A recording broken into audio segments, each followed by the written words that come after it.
All right. Hello, everyone. Thank you for joining us as always. Today I've got a very special episode. Special guest here, Dr. Alessandro Porcella from the American Biodental Clinic in Tijuana, Mexico. Thank you, Ryan. It's a pleasure to be here and join you guys and, get the message across about holistic dentistry and everything we're doing here at the clinic. Yeah, and I think your story is pretty interesting, Alessandro. If you'd like to just kind of give us the very brief, because you kind of grew up in a clinic, right? Like your dad founded the American Biodental Clinic. That's pretty cool to me. I mean, my dad was in radio. It was kind of cool, but it didn't, unless I went into radio, it didn't give me much of a foundation here. But yeah, you came up Yeah. with this. So how did that turn out? Yeah. It's an interesting story. My dad originally started off as a jeweler and then went into working with an MD in LA, managing clinics. And then years later, it went into the dental field. So our clinic, American Biodental Center, has been around for 24 years. When my dad founded it, he founded it originally as just kind of a standard dental clinic. And then one of our first patients, started talking about holistic dentistry and started mentioning all these other things we had never heard about, like removing mercury safely, and removing things like root canals and kind of that was my dad's kind of introduction into the holistic dentistry side of it. He had always been into the holistic medicine, but the holistic dentistry specifically was a little bit newer. Well, he ended up going with our dental director to Colorado to meet Dr. Hal Huggins, who's one of the pioneers of holistic dentistry. He was one of the ones that did the first and early research into mercury fillings and the dangers they had with not only the patients, but with the doctors removing and placing them. He was a dentist himself. And then from that's kind of what started our journey into this world. Working with him and other holistic dentists, we are in Tijuana, Mexico. So holistic dentistry in the US is very expensive. Dental in general is expensive, but holistic dentistry is expensive. So a lot of our early patients, and even to this day, the vast majority of our patients come from the US, they come from Canada, because they can't afford the prices in the US or Canada. And then they'll come with us, get the work done. And, over the years, we've been kind of expanding our services now, also including medical.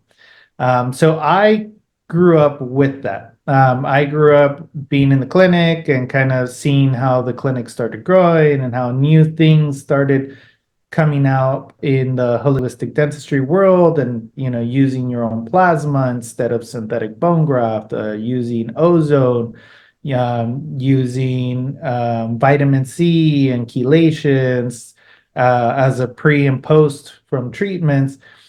And then when I actually went to study psychology when I was in college, and I was going to go down that route, and I love psychology, but I didn't know if I wanted to become a psychologist.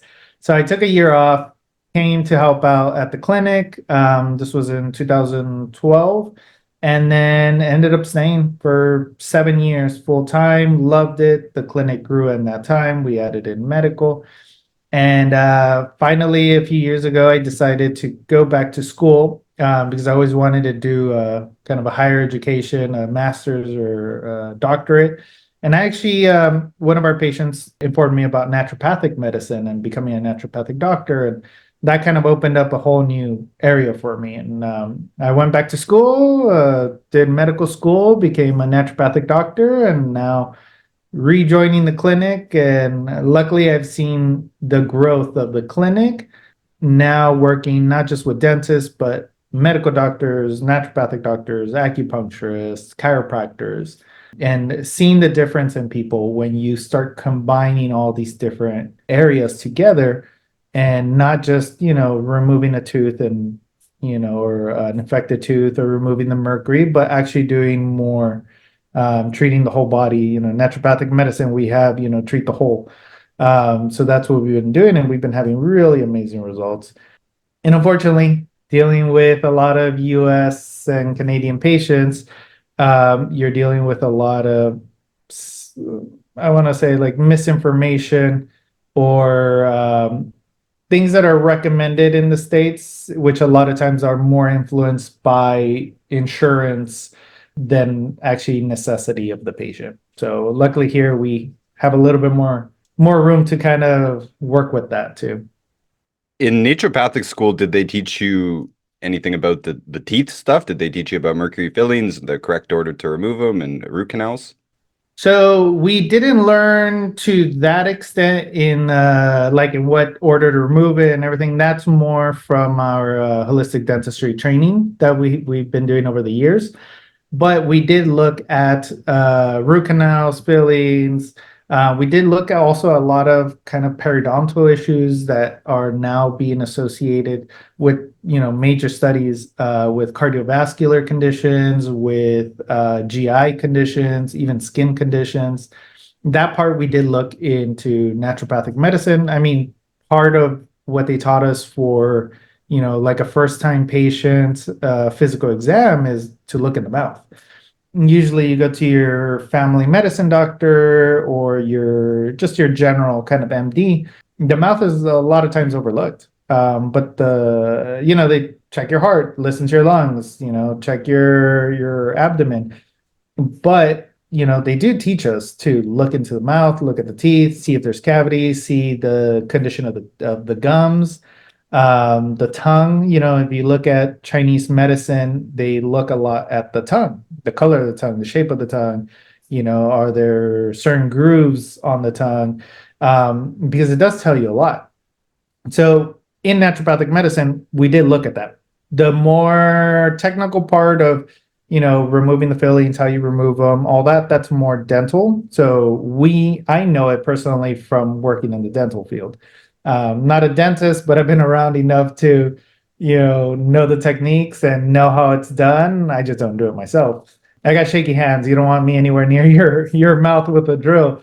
But the dentists that we have here, obviously, they are really well trained. All of our dentists that we hire are doctors that had, some experience already in general dentistry because they're not taught the holistic side of it.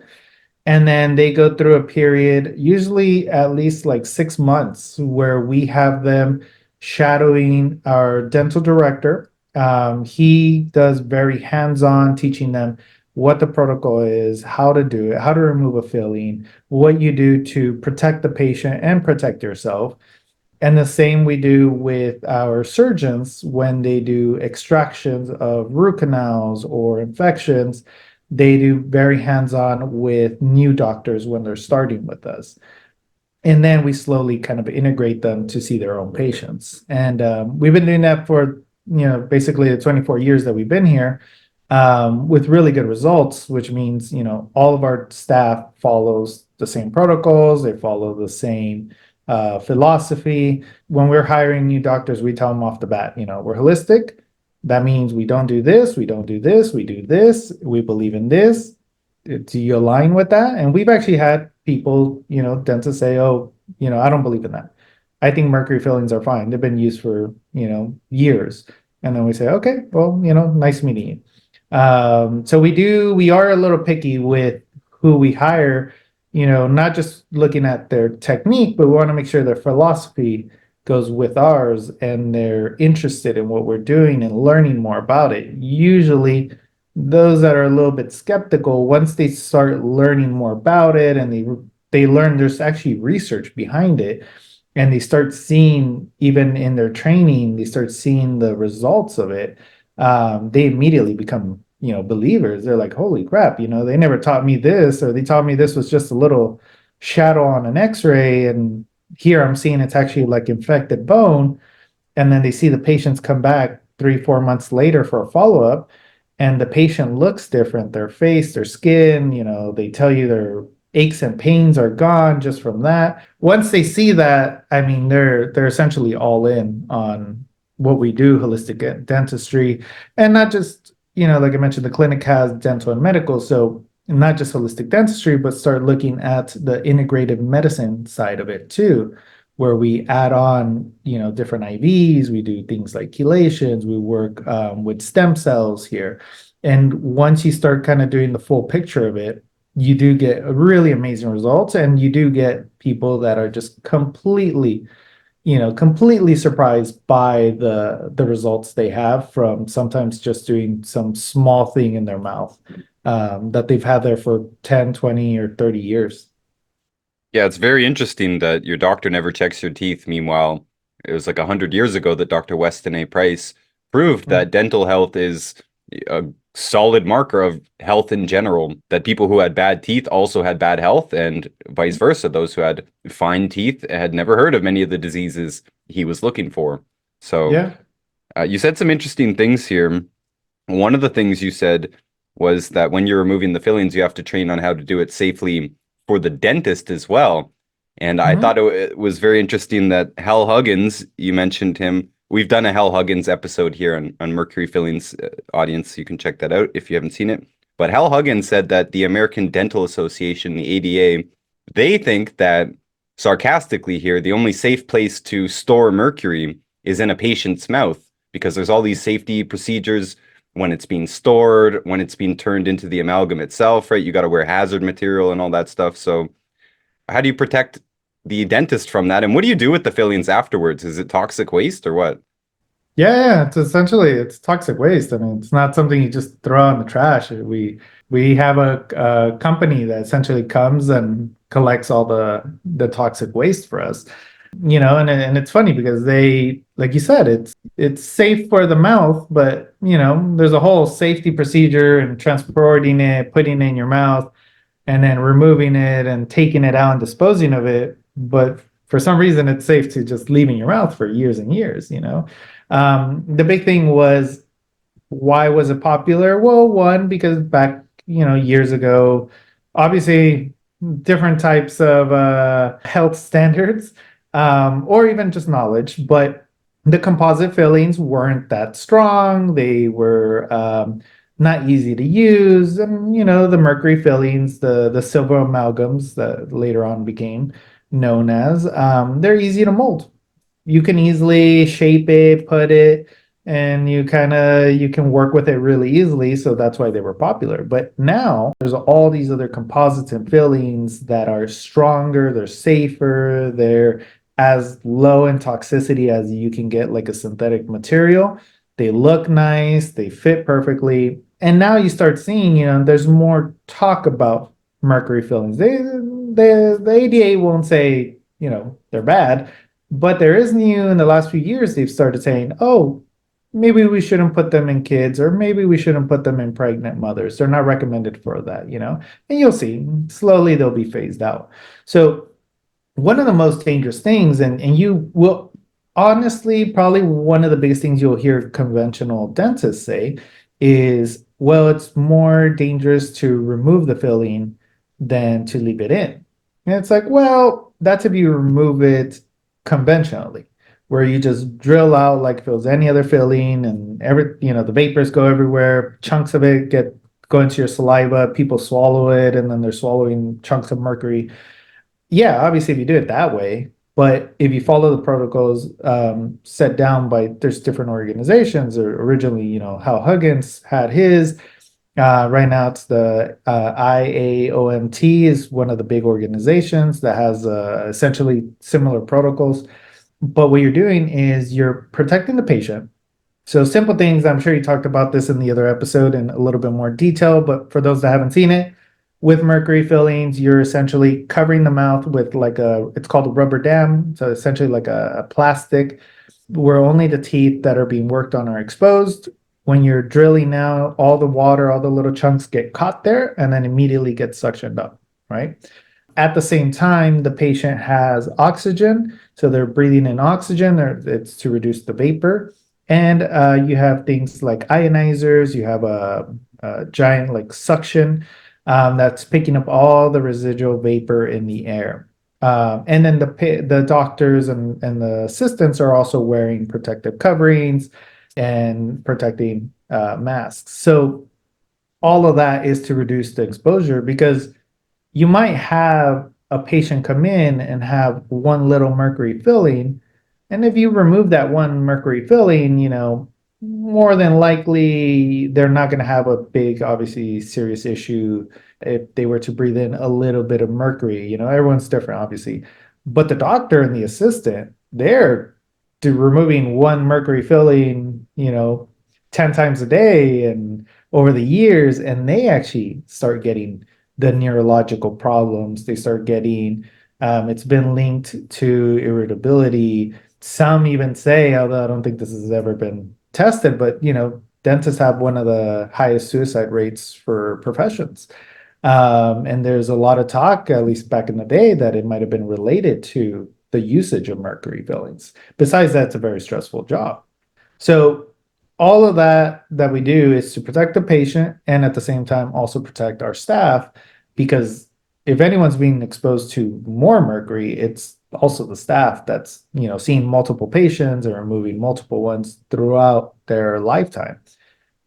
So here at our clinic, we've done like chelations on our staff. We do metal testing here too, both for patients, and we've done them for our staff. And obviously, we invest in our clinic to have the proper equipment and proper filtrations, and we're always checking on that.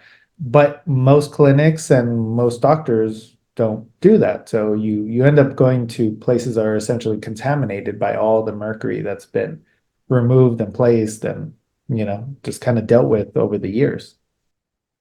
Tell us about root canals. What exactly is it? There's some confusion. What exactly is the problem, and what do you guys do about it?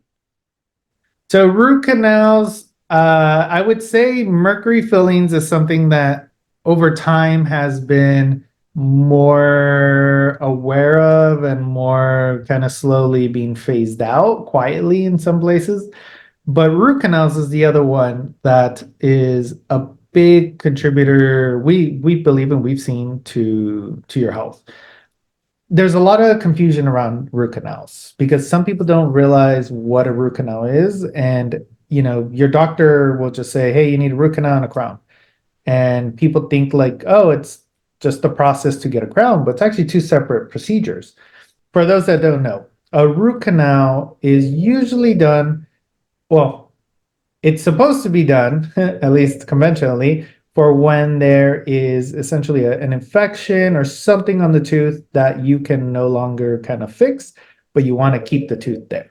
All right. Unfortunately, we see a lot of times root canals being done because the patient had a little bit of sensitivity and they had like a little cavity and things like that. That's a whole other thing that we can kind of get to. But the root canal procedure, what it does is you have the tooth and then they essentially kind of drill into the tooth. They go inside the tooth. Different ones, one have one root, others have two or three. And in those roots inside the tooth, you have your nerves, blood vessels, arteries, and veins that supply blood to the tooth and take out the waste. In the case of the nerve, it's also what provides, the nerve conduction for it. Because the tooth is a living organ. Oh yeah. Right? I mean, in school they teach us that a tooth is an organ. It's not as big and as complex as say your kidney or your liver, but each tooth is its own little organ. If you look at the definition of an organ, it's different tissues coming together to different types of tissues coming together to do a function. That's a tooth. A tooth is a separate little thing that's connected with the blood and nerve vessels and, attached to the bone by ligaments, similar to any other organ in the body. So with the root canal procedure, what they do is they go in and they actually sever all of that. And if you can look up now everything on YouTube, look up how a root canal procedure is done. They go in and they literally like shred the nerve and the blood vessels all the way down to the root. If there's an infection, then that's what they use to kind of go into the bone and kind of clean out. And then they essentially put a material in there to seal the inside of the tooth. Obviously, by drilling into the top of the tooth, you usually fracture the tooth, and that's why usually with root canals, you end up getting a crown on top.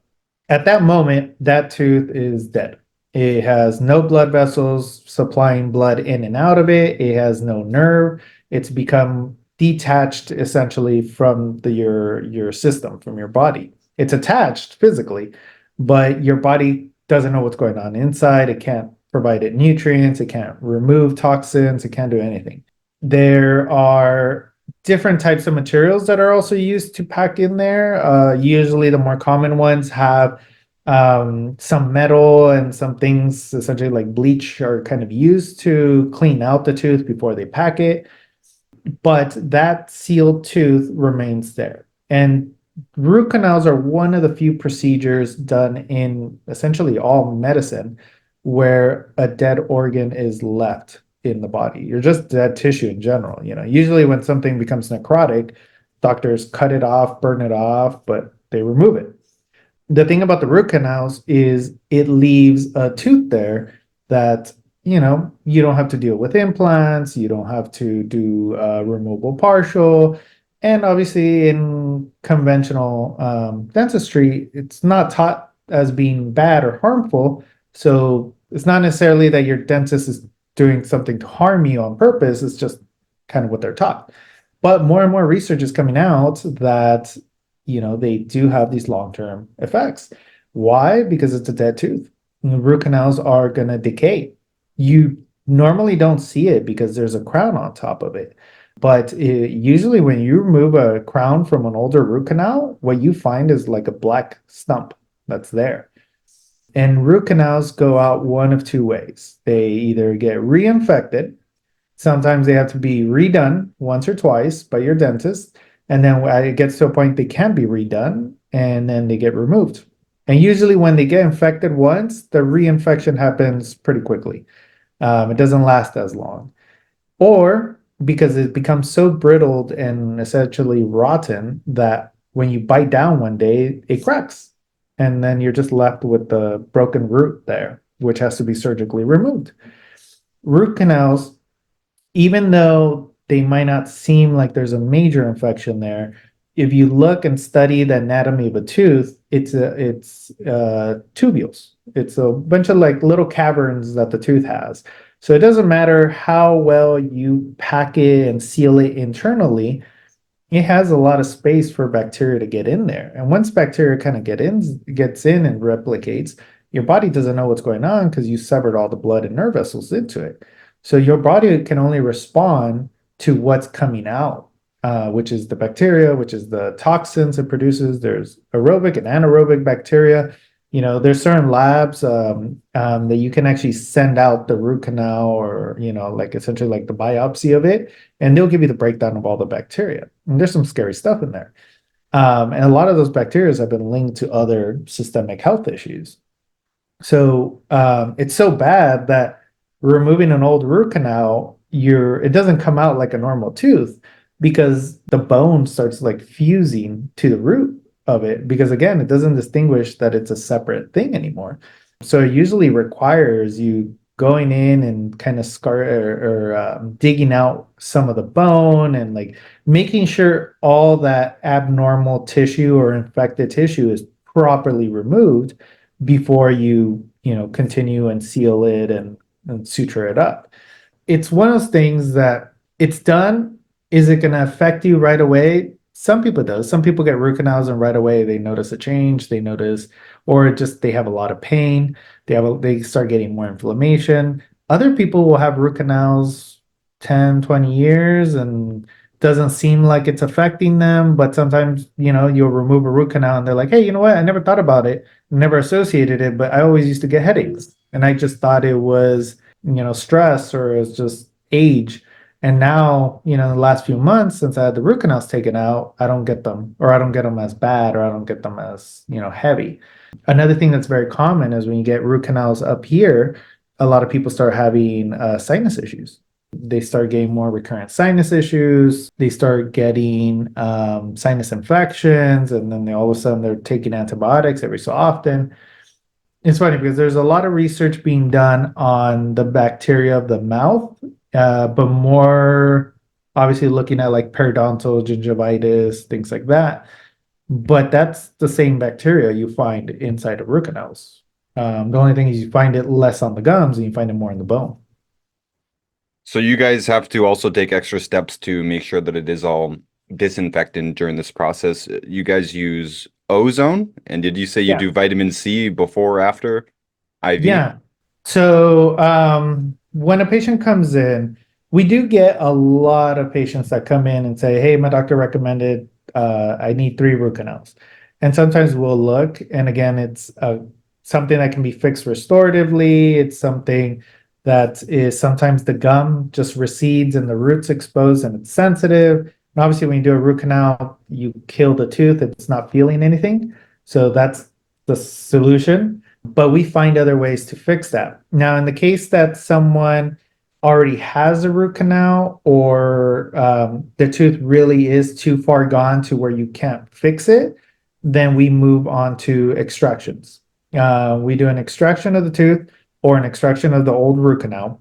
What we do here is a surgery to essentially scrape the bone and the tissue around up until everything is healthy. And the doctors, when they do this, I mean, sometimes they're like scraping and scraping, and it's not even bleeding because it's all like necrotic bone. And then once it starts bleeding, that's when they're like, okay, now we got to the healthy bone. And then they obviously clean a little bit further. Once all that's cleaned out, what we do here, we do ozone. We do ozone directly into the area. Ozone's a gas, but it has antimicrobial properties. It helps also with the healing and circulation. So we do it directly into essentially the hole that's there. And then the ozone as a gas, it also doesn't just kind of stay there. It actually goes in, diffuses into the tissue around it. That's why it's so effective. We do that. And then before the surgery, we draw a little bit of blood and we centrifuge it. And then we do what's called PRP and PRF. And what it is, it's your own plasma from your own blood. It has all the platelets that help heal the tissue. We essentially make it becomes like a little membrane or like a little gel, and you pack it in there, and then they suture it up. So that concentrates your own healing cells to reduce inflammation, pain, swelling, and then boost the regeneration of the tissue. The bone heals better. It heals more than you would heal than it would heal normally. The gums heal a lot quicker too. And I mean, we get paid, we do major surgeries here because we get a lot of patients that unfortunately have gone through multiple doctors and specialists and tried many things, and then they get to the point they're not getting the solutions they need or their health isn't improving, and then they come to us. So with a lot of those patients, unfortunately, you sometimes have to do major surgeries and a lot more work. But we do sometimes some really major surgeries, remove some huge infections.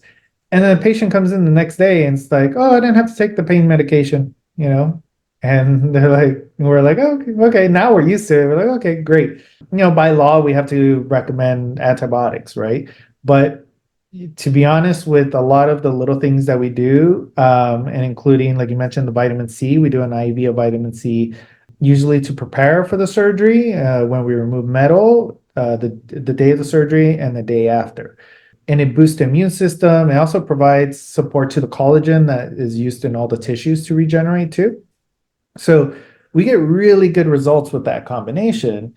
And patients come in and some of them don't take any medications. Obviously, can't recommend that, but they don't take any of like the post-op medications and they're fine because they don't have pain. If anything, most of our patients have like the discomfort the day of the surgery, and then the next day they start feeling better, and then it stays sensitive, obviously, but you can start talking and basically having almost a normal life again, even though you just had like major surgery. Obviously, you still want to rest. You don't want to overdo it.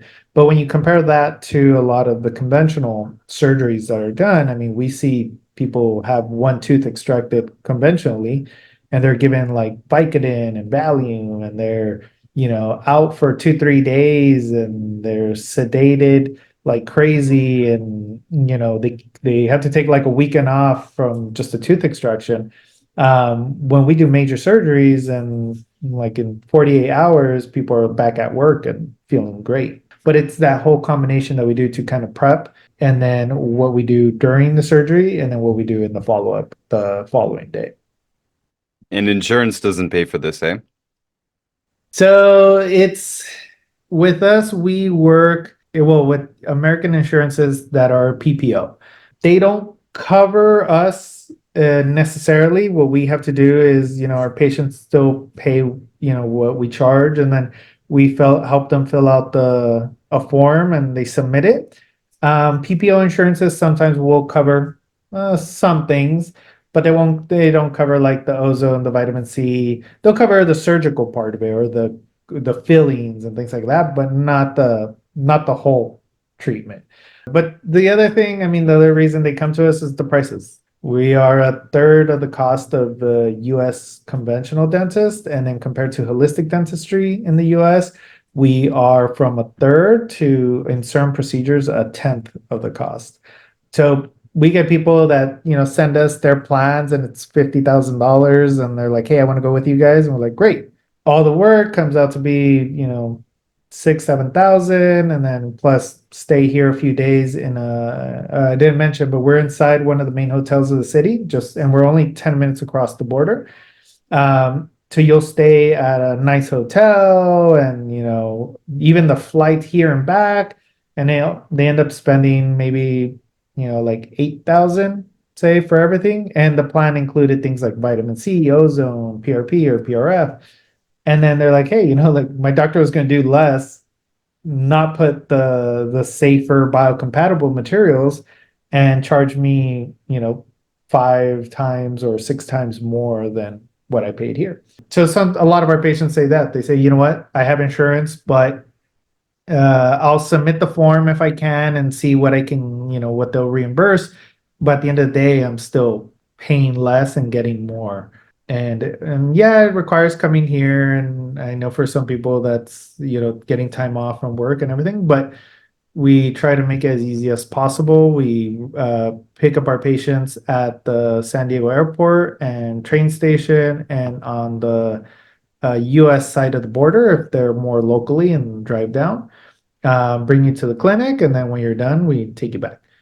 So we try to facilitate as much as possible and make it as easy as possible for our patients. But like I said, we've been doing that for 24 years, and thankfully, over that time, we've helped a lot of people, and we have a lot of patients that are patients of ours for 10, 15 years. Our dental director that's been with us, that was trained by Dr. Huggins, has been with us for 23 of the 24 years. His assistant's been with us also for that time. So what we've been doing has been helping a lot of people. It's been saving a lot of money. And unfortunately, kind of like all things, once in the last few years, when things become a little bit more popular and the trends you start seeing a lot of places advertising, oh, I do holistic dentistry too, and this and that, but they're also doing root canals. Unfortunately, there's a lot of misinformation on that. So I always say, do your research. If you know someone that's been to either us or another clinic similar to us, always better. Because unfortunately, there are a lot of places. There's no one that regulates it, so there's a lot of places that does a little research or stops using mercury fillings and starts using white fillings, and they're like, I'm holistic. Uh, you really want to kind of research that too. But luckily, like I said, we've been here. We're one of, I think, only one or two in the area that have been around kind of this long and kind of follow similar protocols, although we've added other services like the medical and the chiropractic now. When you were listing earlier a bunch of symptoms that might possibly see relief from getting a filling removed, you said skin. Mhm. Could you explain this? How could getting a filling removed affect your skin or some of those other systems that you mentioned? Because Yeah. the immune system makes sense, right? You're getting mercury poisoning. Again, for those who haven't listened to the mercury episode, if they call it a silver filling, it's not silver. It's 50% mercury. They just don't want to call it a mercury filling. So it's clear that if that is evaporating out, off gassing, or dissipating, that could affect your health, because obviously mercury is bad for you. Everyone knows that except for dentists, or at least they know that in every context except for being in your mouth. And the root canal thing makes sense as well. You've got anaerobic bacteria living there behind the sort of caulking that they put in there to stuff up the holes, but the holes are too small, so bacteria can live in there. That can get into your blood. So that's obvious that it could be an immune problem, but how could this affect your skin or any other system in the body? Yeah. So, I mean, well, one, the mouth is the entryway into the body, right? So, even in the last few years, there was some studies that came out looking at, we always hear about the gut microbiome, right? And that's the big thing right now is your gut. It's the microbiome. It has its own bacteria and how that affects the body. In naturopathic medicine, that was like almost 99% of the conditions when people come in, it's we always look at the gut, because there's always some connection, but there's also the oral microbiome, which is connected to the gut microbiome. And now, even the last few years with, COVID and everything, they started talking about the lung microbiome, which is also connected to your mouth. And you breathe through here and it passes through all that. So they find similar bacteria in those areas. So one, that's the entryway. So if you have this infection in the mouth, you have, especially if it's gone to a point where it's an abscessing and it might not even be hurting. That's the big thing. With these infections in the bones at the root of the teeth, they don't always hurt. A lot of times they hurt for a while and then they go away, and it's usually because the bacteria found like a access to oxygen. Or once they start hurting, in the case of a root canal, it's not the tooth hurting, the tooth is dead, there's no nerve. It's the tissue that is around it fighting off this infection that's formed. But essentially, all that you end up taking into your body, right? In the case of mercury fillings, you have a lot of times thyroid issues, and if you look at like thermographies, you see, and with root canals too, you see this infection like red going down here. And what's it passing by? Your thyroid. What's one of the biggest things, people are suffering from now? It's, thyroid issues. Obviously, there's a lot of other factors, a lot of environmental and chemical factors, but I'm sure that's not helping, right? But the thing with bacteria, or the thing with infections, whether they're in the mouth and your toe and your, gut, whatever, it causes inflammation in the body. And one of the first places you start seeing inflammation is, one is sometimes musculoskeletal, and two, it's in skin conditions. And using the gut microbiome as kind of probably where you would find the most research associated with it, but there's a lot of connections with like eczema and dysfunction in the gut. Some people, and I saw it all the time when I was yeah, during my schooling, and we would see patients with skin issues. A lot of time it was like, oh, let's fix, the leaky gut, the inflamed bowels, the sensitivity to foods. And once you worked on that, sometimes without even really addressing the eczema directly, it would disappear or get better. And you kind of have the same thing going on with the mouth. The mouth has this inflammation that your body is constantly dealing with. It is constantly trying to remove it and fight it. So a lot of people start seeing issues with their skin. There are doctors that have done this is something we haven't done so much. We've seen it, we just haven't published or kind of recorded as much. But there's some doctors that have done a little bit more, where they do like before the procedure, their skin conditions, and then they remove some root canals, and then they do the follow-up, and then you do see changes in skin. You see everything from changes in like acne to eczema. You see a lot of that. And that the skin, they associate the skin with kind of a reflection of deeper issues going on, right? There's a whole kind of philosophy in medicine that a lot of conditions start internally, and then when they're not dealt with, they kind of like an onion, they kind of go to the next layer, and then to the next layer, and then what's the final layer is usually the skin. So usually when you start getting, a lot of skin conditions, it's a result of a deeper issue. And then, you got to kind of go and address those issues too. Otherwise, they'll just come back. But in the case of dental, especially things like root canals, and I haven't mentioned it yet, but cavitations, which I can go a little bit more into right now. But with that, we saw a lot in cancer.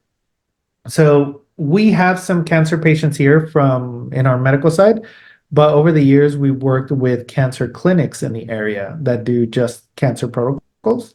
And they would send us, and they still send us their patients for the dental. And the reason being is because they see better results in their treatments once you remove the mercury, the infections in the mouth, the root canals. And we started seeing this connection where we actually provide this to our patients when they come in as part of the package.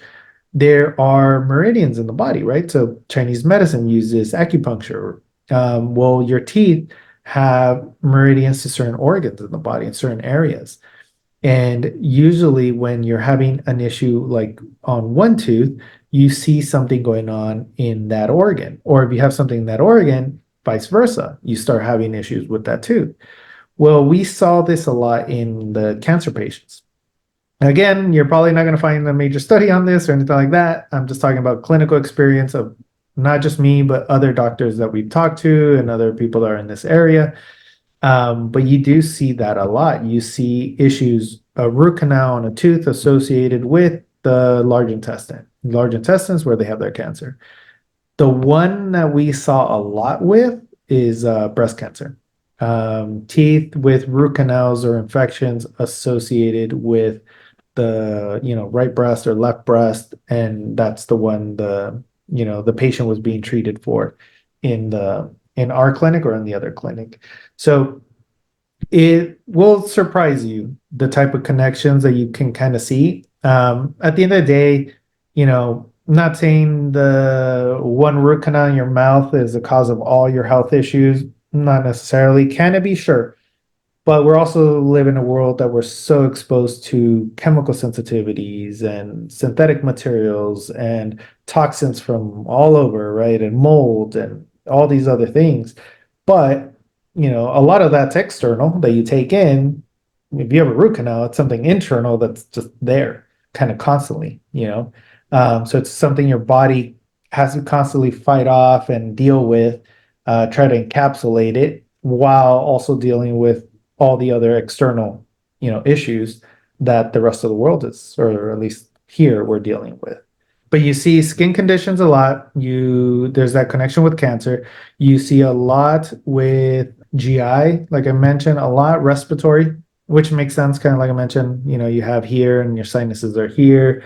Again, you have that connection with the lungs and a lot of autoimmune inflammatory conditions. There's a lot of aches and pains. My knees hurt, my hands hurt, even though they didn't work in something where you would say like, oh, it's probably from overuse, so many 30 years. That's why. Yeah, you get young people in their 20s complaining like what you normally would hear from someone that was in their 60s. And then once you start addressing those issues, they see these improvements where they're like, hey, I never even thought that would be connected to it. And I was like, well, sometimes you'd be surprised. So when I was actually down there recently at the clinic with you, I was reading this big book at the time. It was the transcripts for one of the Truth About Cancer documentary series. And several people in that series said that root canals were possibly the most toxic thing that we could actually have in our environment. I think there's a good argument for that as well. Things like, the formaldehyde in your carpet or your furniture that off gases for the first few years after it's new. Yes, I mean, that is problematic. It is an exposure, but it seems negligible compared to having anaerobic bacteria thriving purposefully in little, sealed off capsules that you made for them with nothing to do other than dissolve your flesh, the flesh in your gums and your bones, and live off of that flesh, basically. So I do think it's highly, highly toxic. Mhm. And it makes sense for any serious problem that is involved. How do cavities come into this? You said earlier that they could do a root canal when it's just a small cavity. What's up with that? And are cavities the same basic thing here? Is a root canal just gone further, rotted further, or what? So cavities, well, they're separate from root canals. What I was mentioning by that is that unfortunately, sometimes root canals are recommended when they're not really required. If you want to get into it, it can be from, How the doctor was taught, to insurances, to obviously it leaves more money. You can charge more in insurance. Ethically, a million reasons, right? Right. But a lot of times people are recommended root canals and then they don't really need them. Like I mentioned, usually a root canal was recommended when it was kind of like the last option to the tooth.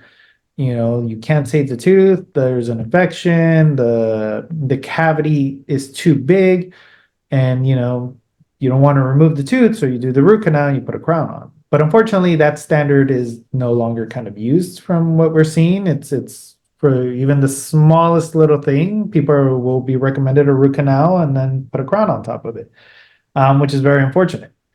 So cavities, there's different grades, right? So you get a cavity and it's first a small, just kind of in the enamel. And it's just a little bit decay where bacteria is eating away at the enamel, and then it starts growing. Now, the enamel is the hardest substance in the body. It's not, and normally doesn't eat through the enamel that quickly. What happens is if obviously you have some sort of health issues that can be affecting. Mineral deficiencies is a huge one. So mineral deficiencies, it's so common today. Our foods are depleted. People are, even though they might be in range lab wise, they're really deficient in a lot of things like magnesium, which plays a huge role in the body. Well, same thing that affects the bones, and affects the teeth. The enamels become more brittle, they become weaker. In the cases of people that grind their teeth and have even TMJ problems, they're wearing out their teeth quicker. And in doing kind of this so much, you end up getting little fractures, sometimes microscopic fractures where bacteria can go in and kind of get stuck and start doing their thing. Then you start looking at diets, obviously processed foods, sugars, hygiene, etc. I've seen people that brush and floss and use the best and healthiest things out there, and they still get cavities. And then other people that drink soda every day, don't brush their teeth, never flossed in their life, do all the worst things, and they have zero cavities. It's unfortunate. Some people are just lucky in that sense. But obviously, all the external factors play into it. And that causes you to get a cavity and determines how fast the cavity kind of progresses. And once it gets to a certain point, the cavity gets a little bit too deep. And at that point, drilling out and trying to fix that sometimes can't be done because it's too close to the nerve. One, it could reach the nerve. Usually you have a lot of pain. Or it gets so close to the nerve that in trying to kind of clean that out, you're essentially going to make contact with the nerve and then the tooth is going to die. Those are the situations where root canals in the past normally would come in as the solution. But right now, that's not the case. Sometimes people have a little cavity and they're like, oh, yeah, let's do a root canal. Let's kill the tooth and you won't feel anything. You won't have any sensitivity anymore. But here we try to, even when it's close to the nerve, sometimes we can kind of get really, really close, put like a little medication for a few weeks, see if the nerve calms down and everything's fine, and then we can still seal it up. And that just turns into like a filling or a restoration, without us having to extract a tooth. It's more work. It also, they're cheaper, it's not as expensive as a crown or obviously a root canal and a crown. It takes more work, it takes a little bit more time, but at the end of the day, you're preserving the natural tooth, and maybe it won't last you another 20 years, but at least you have a natural tooth for 10 years. But most places jump that. They just go straight to the root canal. Now, I know most of the people coming to you, it'll be too late for this, but I do have a tooth protocol. I don't know if I've told you about this, Alessandro, but when I first Yeah. started in this business, my girlfriend at the time, she was told that she needed a root canal. So we kind of invented a protocol. We did a double dose of our bone and joint formula. For those Mhm. who are in the know, that's the OsteoFX. And we used the liquid for this, so two servings of it. And colloidal silver swished in the mouth, and coconut oil swished in the mouth, organic coconut oil, swished 15 minutes at a time, multiple times a day, and the colloidal silver as much as possible. And yeah, 2 weeks later, I think, maybe 3 weeks later, we went back and confirmed that she no longer needed the root canal. And Yeah. since we've saved dozens of teeth that had cavities or that had been told they needed a root canal with this. And since I've added salt swishing to the list as well, just things that you could swish around the mouth that are generally antimicrobial and generally support the tissue somehow. I'm not sure how salt does it other than killing bacteria, but seems to all these things be effective. And I also added ginger, chew up ginger into a mush and leave it tucked up there against the problematic tooth. Do that as much as possible until it loses taste, spit it out, chew up another piece of Yeah. ginger. And I don't know if they taught you anything about that in naturopath. Do they have any Yeah. tooth protocols like that? Well, there's like a few things that have been recommended over the years. You're starting to see it a little bit more. What I think the most popular is like the oil pulling, right, with coconut oil. And you do see it helps the gums. It helps, your like I mentioned, it's a microbiome of its own. So you're providing the healthy bacteria there. There are stages where obviously if you waited until the problems become too big, it helps to control it, but sometimes you do actually have to go in and, sometimes remove the tooth or do something else. But if you're using it preventatively or at early stages, yeah, it works really well. Here, one of the things we recommend when people have pain is cloves. People can like chew and place the clove on that area, and it provides a lot of benefit with pain and the infection, inflammation. Now, it's not going to get rid of the infection if it's in the bone already, but it's going to help control it to where you can get to us and we can see you, right? And see what the next step would be. But there's a lot of things, like you mentioned, ginger. Ginger's used a lot.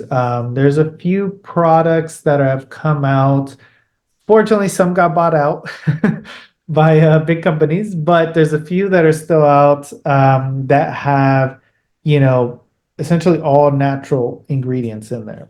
Everything from toothpaste to mouthwashes. And it helps to stabilize the bacteria in your mouth. And by doing that, you're lowering the inflammation of the mouth, you're lowering the plaque buildup, you're lowering, the formation of cavities. And when you add in also things like diet and proper hygiene and things like that, I mean, we've seen people with small little cavities come back and the cavities are gone. There is a threshold where once it gets past kind of a certain point or a certain depth on the tooth, it won't regenerate that much, but it definitely helps. And in some cases, small ones, we've seen that they've disappeared essentially. So there's a lot of things that you can do both at home, preventatively, or even in acute situations if you have you start having pain, you start having sensitivity. A lot of sensitivity in the teeth ends up being from receding gum lines. The gums are one of the most sensitive tissues in the body. They're one of the best healing tissues, but one of the most sensitive. So a lot of times people, are eating something, taking something, brushing incorrectly, and it's causing their gums to recede a little bit. So you have like the tooth, and then the gum's supposed to be here, and then it just recedes a little bit. And then now you have the root exposed, and the root doesn't have the enamel to protect it. So when you eat something cold or you drink some hot tea, or you even when you brush and the bristles are kind of touching there, you get sensitivity. And it's not so much that the tooth is bad, it's that your gum got inflamed and receded a little bit. And a lot of these natural products, the coconut oil and well, there's now a lot that you can do, helps to kind of clean up the area and let the gums heal before it progresses to the next step, which is, formations of cavities in that area. Once you get a cavity in that area, it's very delicate because not only is it more sensitive and more pain, well, sometimes some people have cavities there and they don't have too much sensitivity, but it eats away quicker because there's no enamel. It's just the second layer, which is dentin, which is softer, it's more porous, and it's closer to the nerve. It's more dangerous to get a cavity at the root of the tooth than it is to get at the top of the tooth. And that's something we always tell our patients, it's come in, obviously get the mercury fillings out, root canals, things like that. And then after that, it's like, and there's cavities in the gum line area. You want to address those. You don't want to wait too long on those compared to a cavity at the enamel part of the tooth, the conventional like cavities that we think about. So we know that gums are essentially made of the same stuff as the teeth, or at least they need the same nutrients to function, especially the minerals, the calcium, magnesium, and co, and the fatty nutrients that we need to absorb those minerals. So we know that gums can be regrown, by the way. Anyone listening who, you have receding gums, you just said that receding gums are the number one cause of sensitive teeth. And you better watch out. You go to the wrong dentist, they might try and do a root canal for a sensitive tooth. I guess if they kill the tooth, then it's not sensitive anymore. Yeah, But hey, that you'd be surprised how many we get of those. so the gums can be regrown, and I want to throw you with a surprise question. I didn't prime you with any questions or anything. And I was going to ask, what do you think the importance of brushing your teeth or flossing or all that oral hygiene stuff is compared to nutrition, both from what you know from school and from experience? Yeah. So in an ideal world, I would want to say brushing and flossing isn't as necessary, maybe as it was in the past. For the vast majority of people, though, eating processed foods and sugars, and you know, obviously there's more things in the environment. If we want to go a little bit deeper than that, you're dealing with more plaque buildup and more bacteria, and like I mentioned, more mineral deficiencies. So you do, I recommend brushing. Now, you don't have to do crazy, the electrical toothbrushes that vibrate at, intense frequencies, and you don't have to do crazy brushing where like sometimes you see in movies there's just jamming, and no, because that actually hurts the gums more. If you're getting a proper nutrition, if you are, especially if you're doing everything else that we just talked about, the oil pullings and using more herbal products, and rinses, then it's less of a priority, I would say. I would still recommend doing like a light brushing so you get just any plaque buildup that kind of forms in that area. And again, maybe it's more necessary now than it was in the past. And after certain meals, obviously, if you do feel like you have things stuck in between the teeth, that's where I would do the flossing, mainly just to remove that. And there's nothing that's stuck there that's going to trap more particles. And then you get like these little pockets there, right?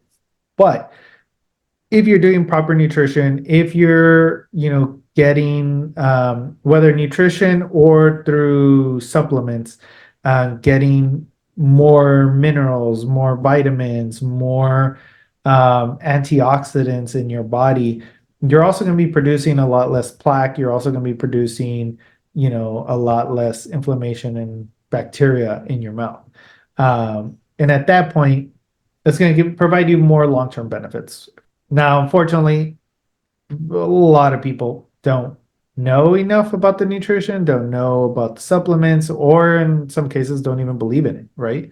Unfortunately, I would say a lot of our health issues in our world right now, it's more the lack of proper information, or that there's too much misinformation. It's you Well, go even and something you said earlier, the doctor doesn't check your teeth. It's just seen as a separate entity. You got a tooth problem, you go to the dentist, and it's like everything tooth related is isolated to you thinking about the dentist yeah, industry. And it's not I connected to mean, the health industry. It's not connected to the nutrition industry, not in the yeah. mainstream belief. I mean, look at like insurances in the US. Dental and medical are separate. You have medical insurance, you have dental insurance. And sometimes they bundle them together, but they're two separate insurances. So it's kind of like, well, okay. And then there's a whole political thing behind that, right? Between the ADA, MA, and groups like that. But at the end of the day, again, it's so separated that it's like, okay, go to your doctor. They're gonna check your blood work. They're gonna check this. They're gonna look at your eyes. They're gonna look in your ears. They're gonna look in your. They'll look at your throat. They just skip kind of everything else and just go straight to the throat to see if you have an inflamed throat, you have sore throat, or pharyngitis, things like that. But if you have any infections in the bone or anything like that, the doctor doesn't tell you, hey, you know what? Why don't you go and get an X-ray, but get like a panoramic X-ray or 3D X-ray just to make sure you don't have any infections in your teeth or anything like that. No, he's gonna say go to the dentist. Go to the dentist, and he won't. Rarely, it's not true. There are some MDs I've met that do take it into consideration, but it's not the standard. They won't really associate that. That will be the last on their list. They'll think it's, something in the blood, something in this, something in that. But the last thing on their list that they're going to kind of consider and look at is a lot of times the tooth. And then they'll just send you to the dentist. And then the dentist is obviously going to do their thing. But again, a lot of times the dentist is just looking at that. They're not going to look at the systemic effects of the mouth because that's the doctor's job. And you can kind of split that up with, even in medicine with the different specialties, right? There's always, in all the little accounts I follow of medicine, there's always the little memes about, the cardiologist and the nephrologist fighting about which medication to give and what to do, because the cardiologist wants to give you something for the heart, but it damages the kidneys. The nephrologist wants to give you something for the kidneys, but it messes up the heart, and that's kind of unfortunately how the medical system and dental system has kind of fractured into, where everything's just specialized, and that doctor just looks at that organ or that area. And that's one of the reasons why when I had the opportunity to go back to school, I mean, I had the opportunity to go the MD route, and I was like, well, I know the holistic world. What if I go the MD route and, just kind of power through it and, have to do a residency and everything and, maybe not be happy for a few years. But then when I finish up and, have all my certifications and licenses and everything, then I can start practicing, again, holistically. But I wasn't too happy with that decision, kind of going that way. So once I found out about naturopathic medicine, which is kind of this medicine that, similar to what we do here in the clinic, unites these different things. They taught us primary medicine, like a family care or family physician, but they also taught us some chiropractic. They taught us, IV therapies. They taught us botanical medicine, things like homeopathy, a little bit of Chinese and Ayurvedic medicine. So that's what drew me to the naturopathic medicine. I was like, okay, that's still something that kind of combines all these different things. And if necessary, we refer you out. If it gets to a point where I do need to refer out to a surgeon, a cardiologist, whoever, I can still do it, but without losing that connection to the patient. It's not like, oh, you have to go see the surgeon, he's going to do a surgery and that's it. No, like you're still working with the patient in that sense. And that's how we practice here in the clinic. If someone comes in for dental and they're being addressed for dental, we still have you, especially for surgeries and bigger things, we have you see the medical doctor and the medical staff, and they will do blood work and they'll do, a consult. Or if they come in for medical and, say like a cancer patient, or a patient with autoimmune conditions, yes, we're doing all these things, the treatments, the IVs, the stem cells, everything, but we send you to the dental to check your mouth and see, hey, you know what? You also have metals in there. That could be affecting. Hey, you know what? You have root canals, and especially look at these look infected. Here's the evidence too. It's not just us telling you, here's the x-rays, here's the photos, so you can see, you can make an informed decision with all the information that we provide you. And we help you throughout that, the whole process. We help you in prepping you. We help you obviously during the procedure, and then as much as possible after the procedure.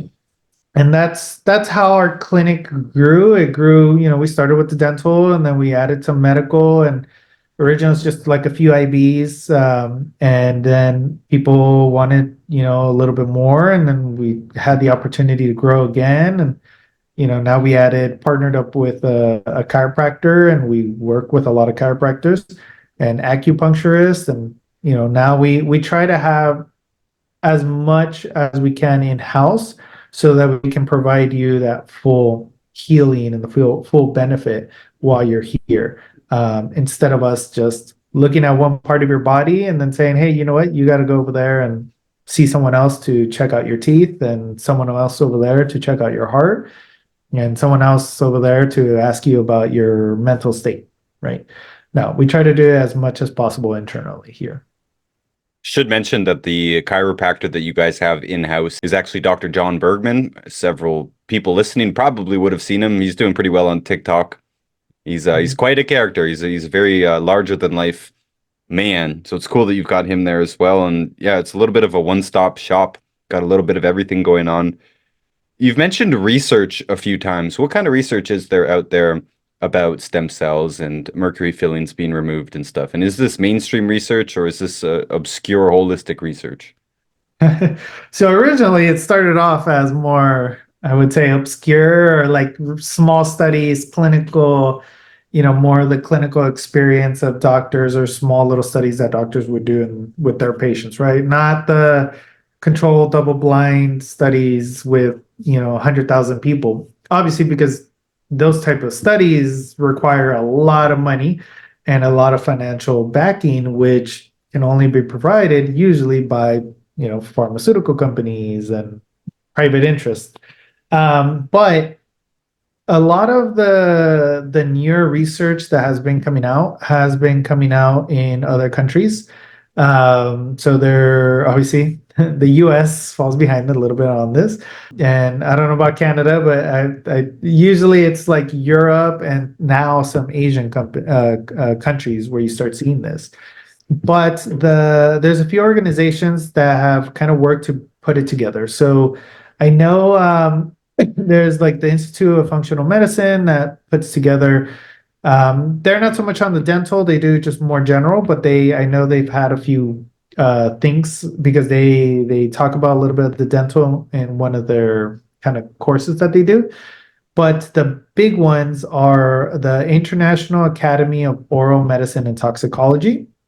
They gather research that's been done, and I believe they also help promote it. And they have been gathering information on everything from fillings to now root canals, cavitations. There's even some research around implants, because that's another thing with whether titanium versus zirconium implants. They gather kind of anything related to dental and toxicology. They're the ones, I would say, the number one right now. There's other smaller ones. They work very closely with them that also have been doing small research. The thing is, again, to do a big research, you need a lot of financial backing and a lot of approvals that sometimes don't get approved, depending if what you're trying to research, or you might be able to do something and then they get feed or pushback from which journals to submit to, right, or accept them. But I would say for research, the best source right now is the IAOMT, the International Academy of Oral Medicine and Toxicology. They have been working really hard in building up the database so that it's more accessible to people. You'll find lots of books. I mean, Hal Huggins had books. Weston Price obviously had some books. And there's a lot of other doctors that have written books and done like case studies. And now, I mean, even if you just follow doctors online, on social media, the big thing right now, a lot of holistic dentists are starting to do just that. They're not doing so much research, but they're showing like, hey, you know what? I removed this. I did a study on it, and this is what we found. The same bacteria is known to cause this, this, and that. My patient had these symptoms. Hopefully we get to a point where one day we can do these large studies, but considering there it's going to be counterproductive and affect the finances of a lot of places. I don't know. I don't know if we'll see it in our lifetime. They might just get slowly phased out, kind of like Mercury is right now.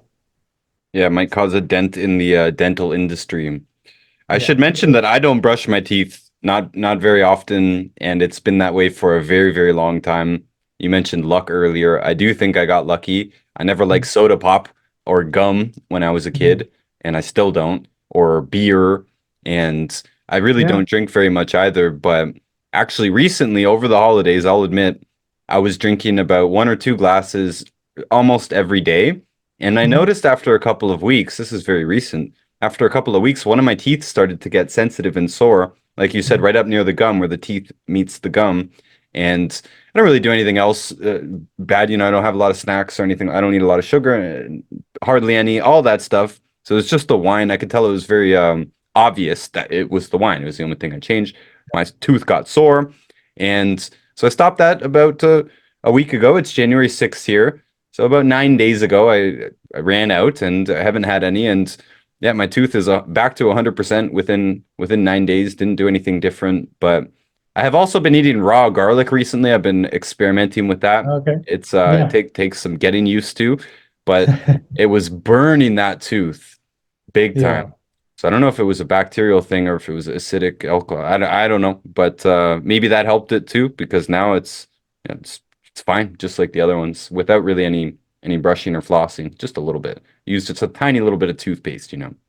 Yeah, yeah. It's one of those things where, like I said, ideally I want to say we don't have to brush and this and that, but we live in a world where I can't say that because a lot of people would end up having issues pretty quickly.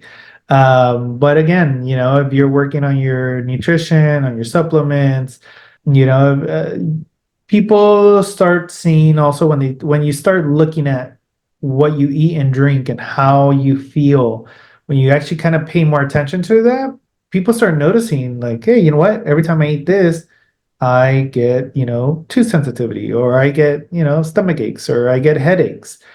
And, that's the other part. People, and this is something more of the naturopathic medicine side, but we always talk about, being aware because there's the common trigger foods, right? You can look up a list of the top trigger foods and you'll find them, and they're the more common ones, sure. But some people react to just the most random things. And that reaction can be anything from emotional to physical. And with the teeth, you're like everything, you can do a little bit of moderation on some things. But if you start noticing that you're all of a sudden, from a week or two of eating something or, changing your diet, and then you start noticing you're having pain or you're having some sort of sensitivity, that's a good sign to tell you, well, maybe I shouldn't be doing that. Maybe I was on the right track originally. But it's not an answer. One answer is not the same for everyone. You know, that's where I recommend work with either a holistic dentist, or if you're looking at more just systemic health too, work with like a naturopathic doctor or a functional medicine doctor, where they're going to take that into account, and you can address, things like trigger foods, or you can address if you have any mineral or nutrient deficiencies, if you have any kind of underlying issues that might be contributing to other things. you know, One area I will say when they look in the mouth medically is when you do have, like, if you're anemic, if you're anemic, they look at your gums, which is kind of funny because it's like you wait until it's like, oh, it's you having this issues. Let me look at your mouth now, instead of let's look at your mouth to make sure it's not let's look at your mouth first. But yeah, your gums change color pretty easily. If you have pale gums, if you have blue gums instead of like a pinkish red, that tells you a lot. So What does it it's tell you? well, like anemia, right? I'll use the example of anemia. So a lot of people that are deficient in iron, B12, you see it in the gums. You see people getting gum recessions. You see people where if their gums get, hurt, it doesn't heal as fast as it should, or they get a lot of bleeding gums. A lot of people that have bleeding gums, it's not so much, not everyone, obviously, a lot of times periodontal issues, gingivitis, things like that. Well, a lot of times people have bleeding gums, and it's just because they're deficient. I mean, they're deficient in vitamin C, they're deficient in minerals, and like I mentioned, B12, iron. So they're all things that, your mouth tells you a lot about your health, and that's why we can't not pay attention to it as much as conventionally or general medicine does. It's usually a lot of times it's one of the first areas that you see an underlying condition kind of happening. If your gums start all of a sudden start bleeding, start receding, your teeth hurt, your gums hurt, you might want to, yes, check the mouth, but also maybe do a deeper dive into just your overall health. Because if it happens out of nowhere, and especially if you're pretty diligent about your oral hygiene, then it's probably an underlying condition that's affecting it, you know? And obviously, if you have root canals and cavitations and mercury fillings in your gums, in your mouth, that's also contributing to it. So it's a bit of a vicious cycle because the basically subclinical scurvy here with the bleeding gums, that could cause you to have a cavity. Now you got a cavity filled with a mercury amalgam, and now that's leaching out, further depressing the immune system, which was already depressed because it was already vitamin deficient, and now this could pile on to a much more serious problem. You said Yep. earlier that you don't think it's going to cause the problem right away in the majority of cases, and yeah, I agree. It's not like you see that very often, but I have been asking people, our clients, we have a questionnaire, ask all kinds of things about them so that we can give them our advice, our supplement advice and food and whatever else is relevant to them. So yeah, a couple of months ago, I added the do you have any fillings? Do you have any dental work done? Added that to the questionnaire. And almost all, I think there's only been one person with a serious disease, cancer or hardcore Hashimoto's where they've got 25 symptoms and they're 150 pounds overweight. All but one of those people had dental work done. And most of them it was several. They couldn't even tell me how many fillings they have. I don't know, I got tons of fillings, been having them for years. So it's not a definitive data set. It's not a data set at all. And since most people do have dental work done, it's a bit skewed. I know that. If 90% of people walking around have some dental work done, then by default, most of the people who come to us are going to have work done. But yeah, I am definitely seeing a correlation. And the people who do not have that serious of a problem, they've got something a lot more minor, they tend to not have any fillings. So Mhm. I see that not as proof positive, but definitely an interesting correlation. I think it's definitely one of the things keeping us down. And the root canal thing could be a lot more serious than even I appreciate, with all that anaerobic bacteria back there. So if somebody has a chronic problem, you've got nothing to lose by removing one of the major sources, if not the biggest source of toxicity in your life. And if I had any feelings, I trust you guys. I know this is kind of one big commercial here, but I do need somebody to send people to, and I've been referring people to you guys because I can't Thank you. do a root canal reversal. I can't do that. I can tell you about vitamins and minerals and the foods that you should avoid. We should all do this stuff anyways to have a healthy body and a healthy mouth. They're the same things. It's the same nutrients.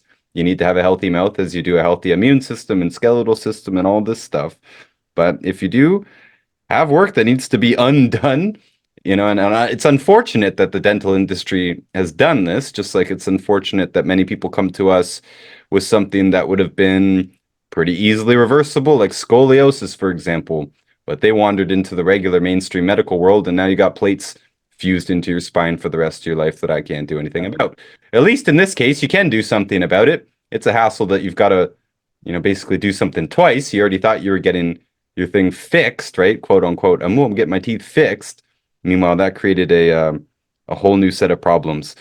So, Alessandro, I know you've got to go pretty soon. I just want to see if you can comment on the stem cells that you guys also do. There seems Yeah. to be a lot of variation in quality of stem cells. Where do your stem cells come from? And what are some of the weird things that people do? Like I know they advertise stem cells and sometimes they're not offering very much in terms of quantity. Is there a Mhm. qualitative difference between different types of stem cells? What's up? Yeah. So that's a huge a huge area we can go into, but to kind of break it down. Well, first the confusion. The confusion, at least in the States, I'm not sure about Canada, but I believe they're follow kind of similar to the United States. The live like stem cells are where it's only really used for research purposes. A lot of that were from like I think in the 90s, some laws were passed because there was the fear that stem cells were from embryonic tissues, right? You had to kill a fetus to produce the stem cells.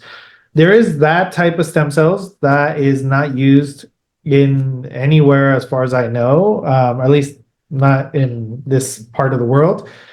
But stem cells are the cells before they start differentiating into the different tissues. You can make, or everyone has stem cells. Obviously, with our age, we lose some. We start producing less and less better quality. But you can produce stem cells from basically any tissue in the body. The thing is, the most common ones are when you do your own, they are from bone marrow or from fat tissue.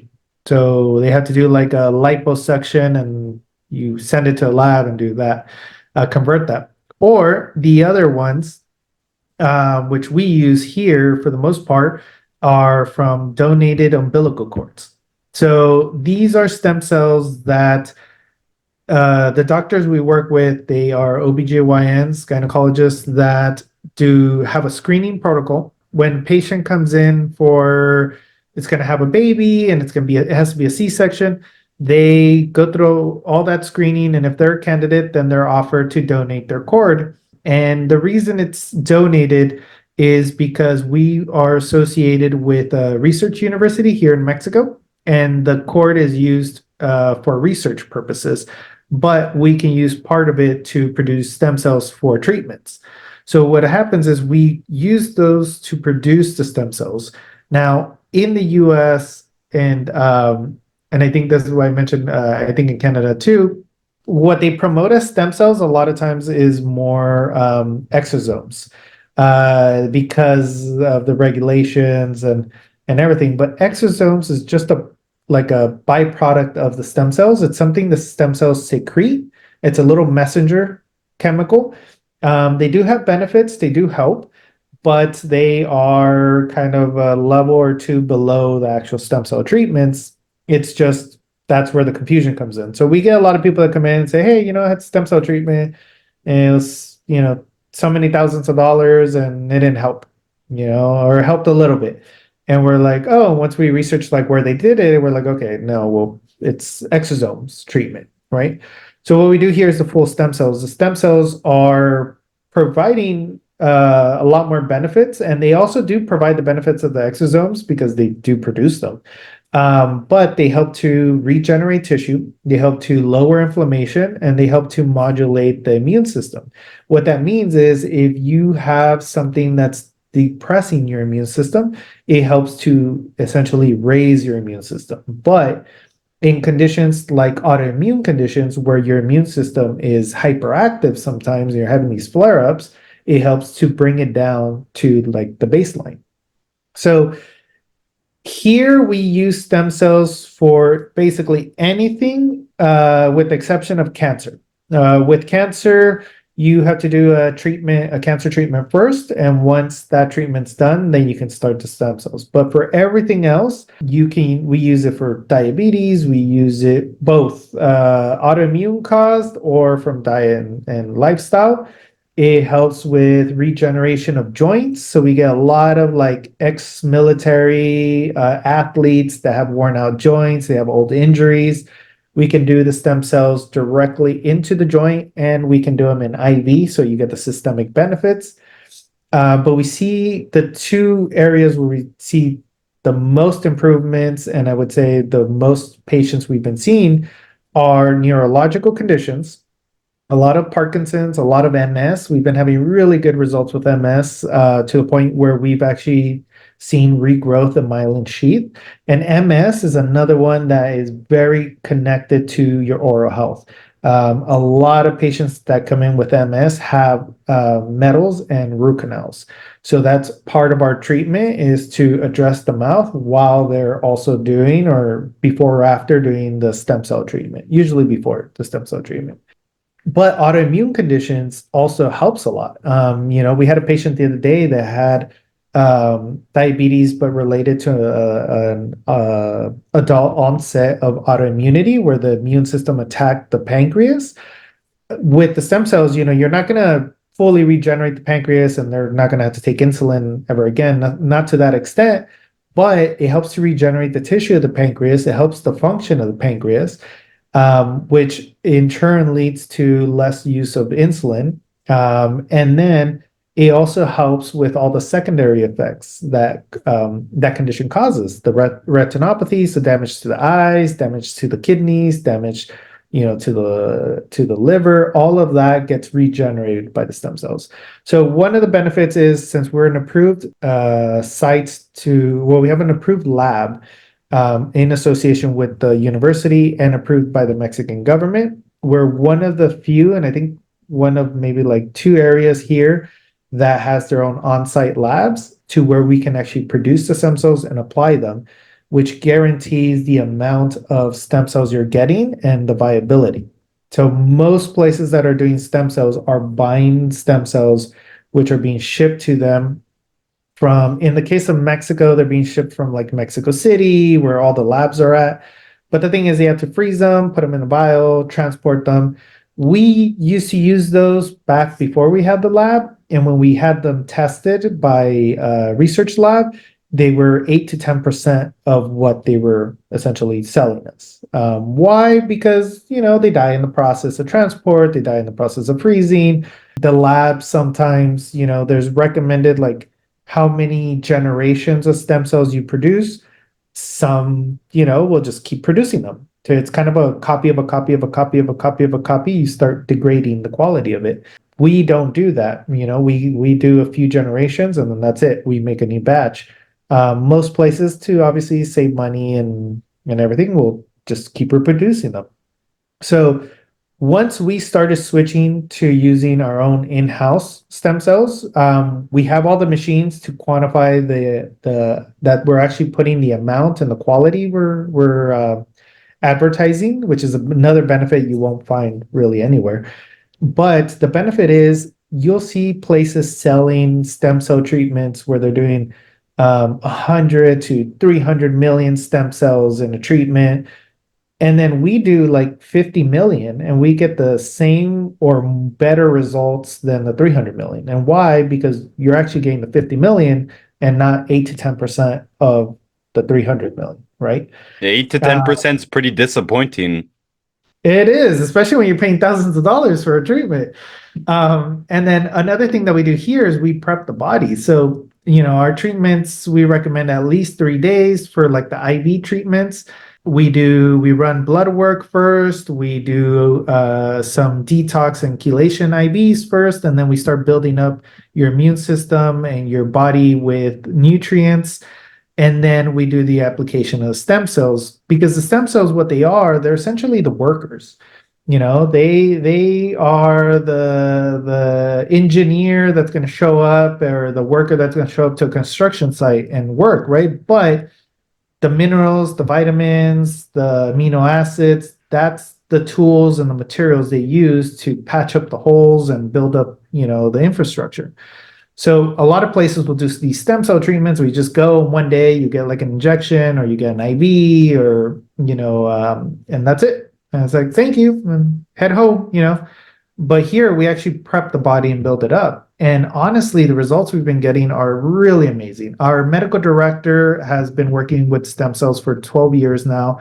She has worked in everything from fertility to sports medicine to chronic disease. So here we've been doing a little bit of everything, and we've been having really amazing results.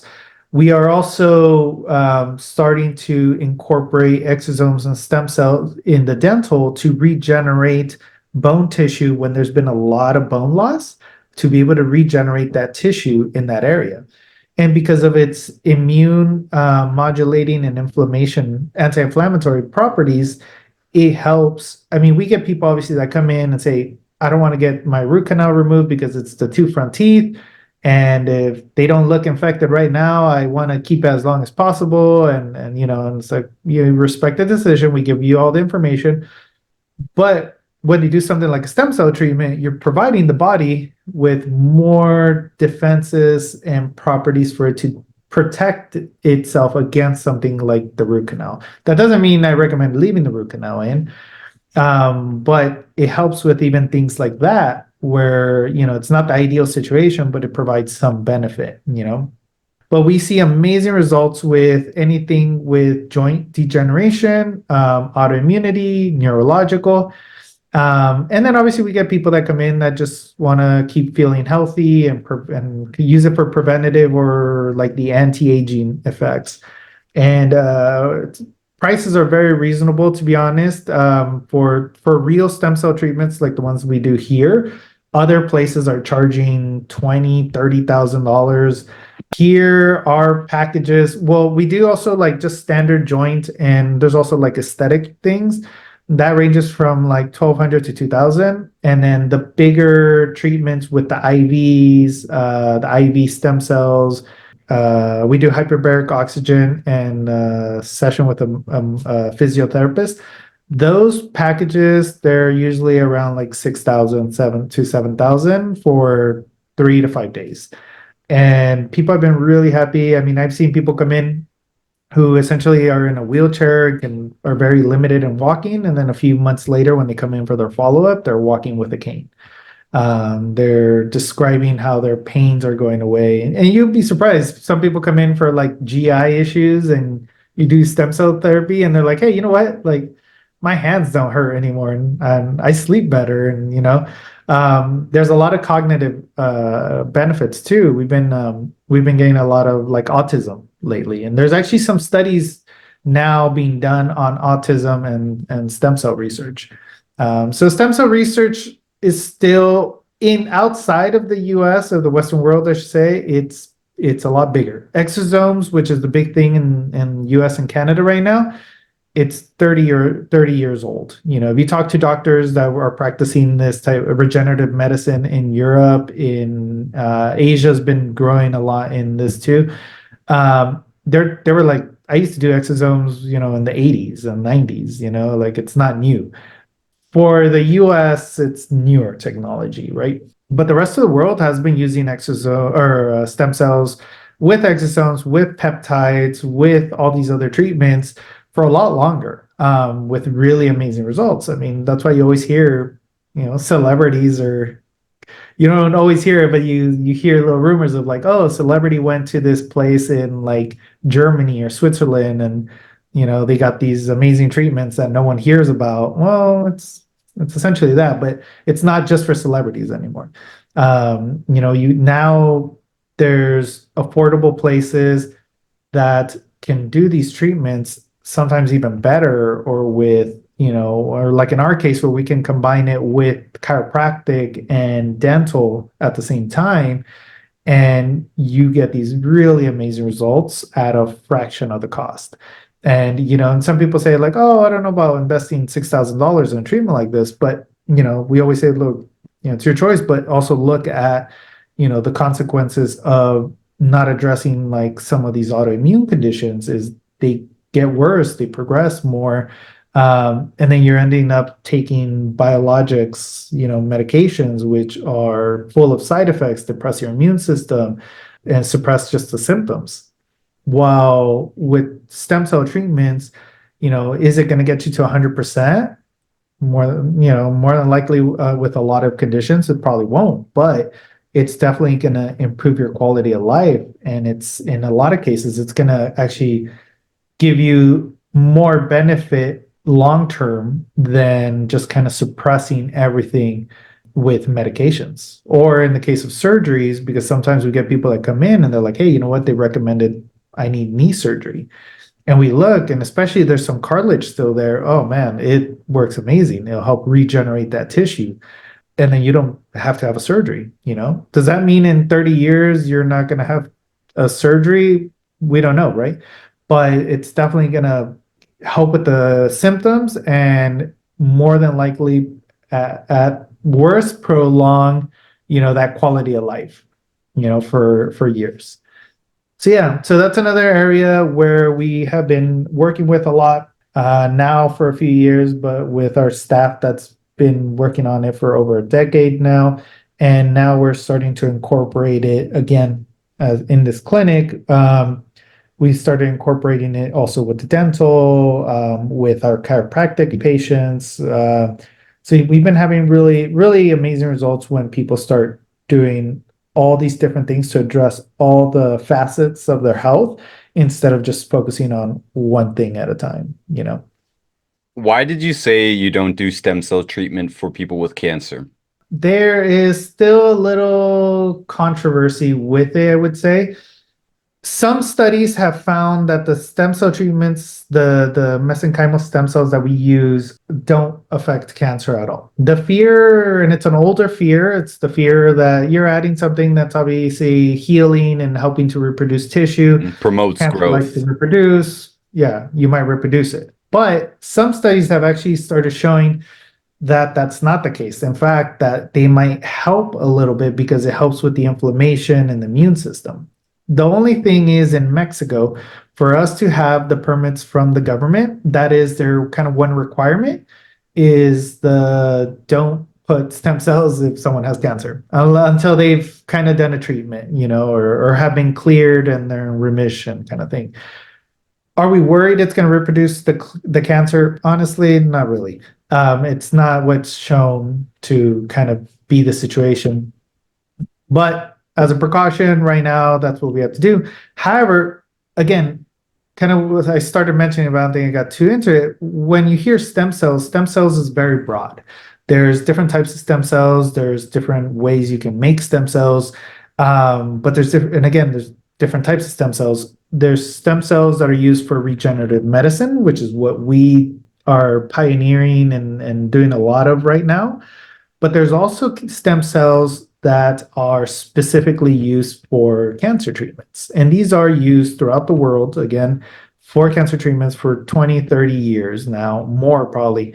They are like the dendritic cells, the NK killer cells, which are just a different type of stem cells, which are essentially targeting the cancer growth, the tumor in your body. We weren't doing too much with cancer up until a few years ago, and now we're working with doctors in the areas that specialized in those types of like immunotherapies. That's what they're usually called. So now we're starting to work in producing those same cells so we can have that option here. But the regenerative stem cells that we use from the umbilical cord, right now, it's mainly because of the permits and just legality. That's the one thing we can't apply those treatments. Not necessarily like if you have lab work done and you have some tumor markers, that's also something we check and see, and it has to be like above a certain amount where it's not recommended also.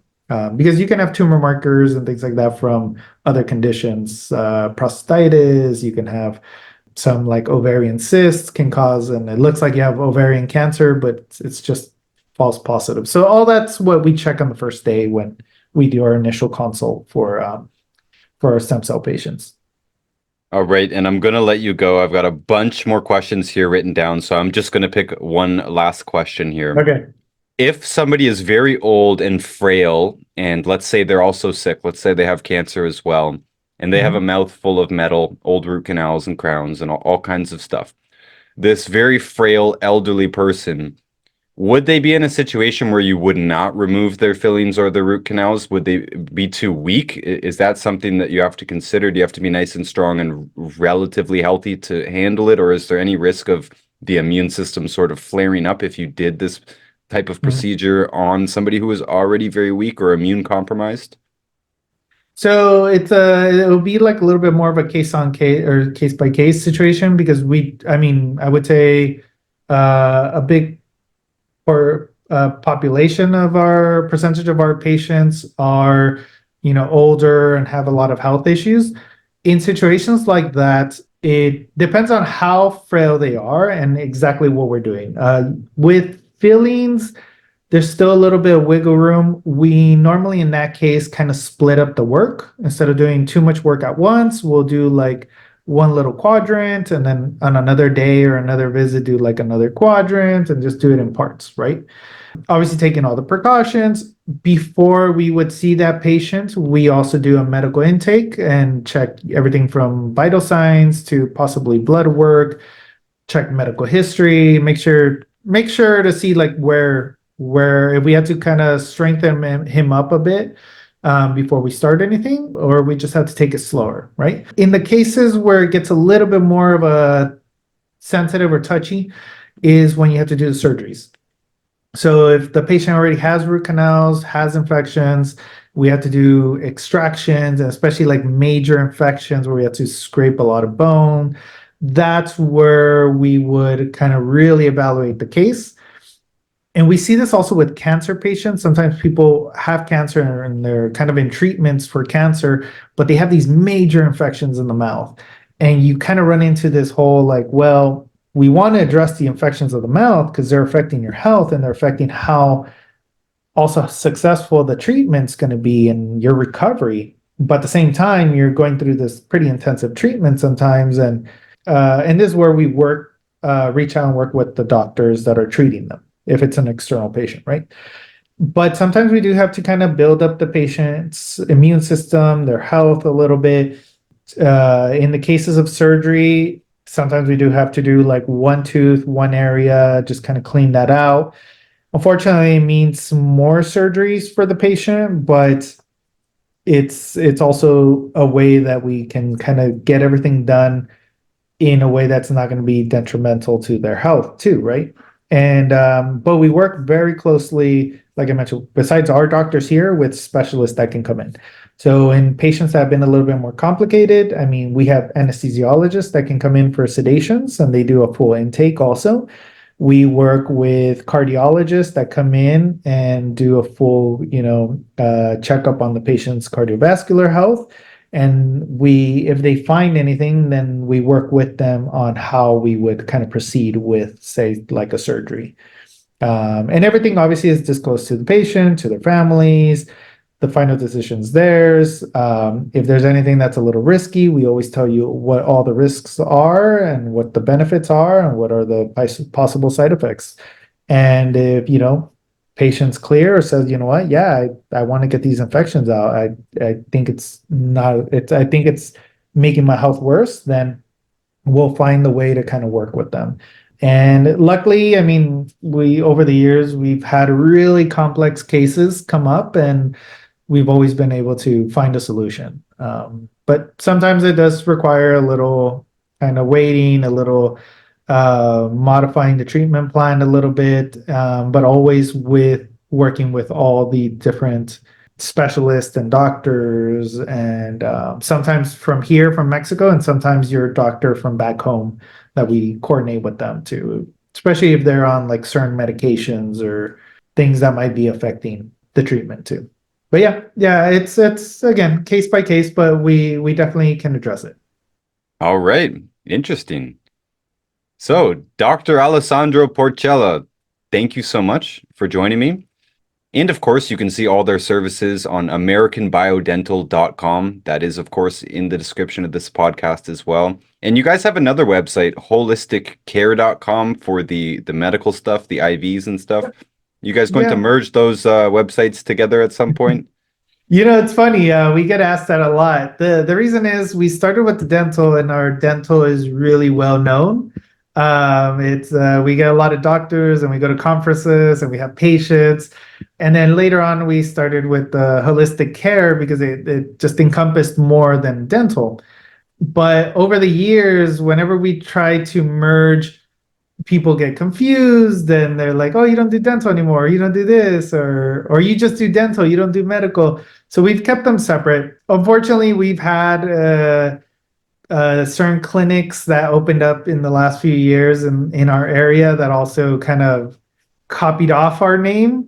And there's a couple that like combine parts of both names, and it's caused some confusion. So right now we've kept them separately, but essentially it's the same clinic. We're located in the same location.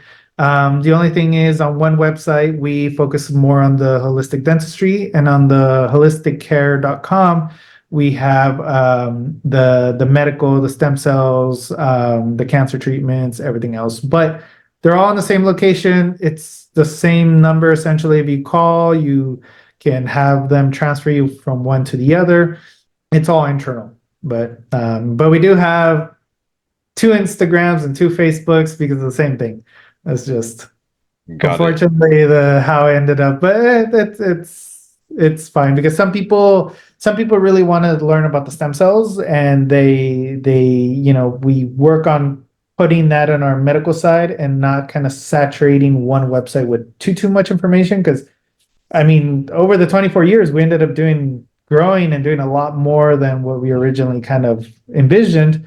So it can get a little overwhelming for some people. So, but yeah, both are in the same location. And if you come in for medical and you have questions or you want to get a checkup on dental, all you just have to do is let us know, and we can get you to the other side. And I mean, yeah, it's the same clinic essentially.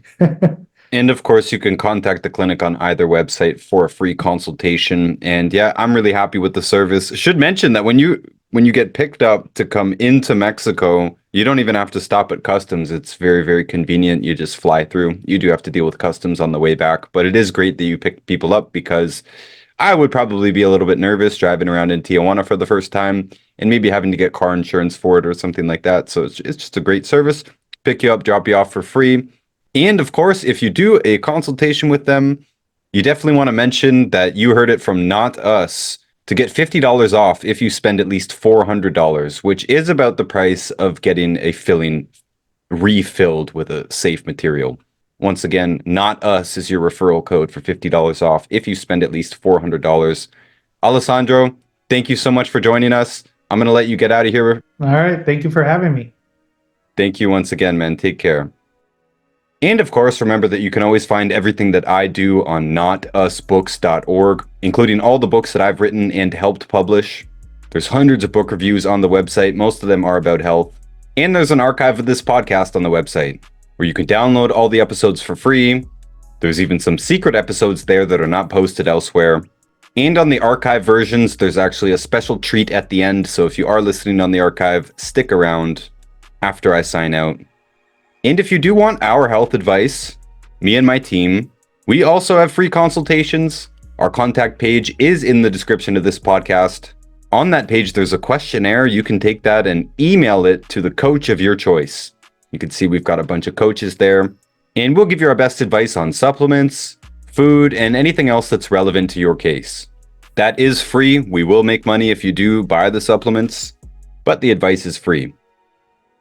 And if you want to support this podcast directly, you can do so on patreon.com/therealnotus. Again, that's in the description as well. We do appreciate it. Everyone who is here as a guest or who helps edit, all of us do this for free. And anything we promote is all commission-based. Nobody's paying me to read an ad or to promote their dental clinic.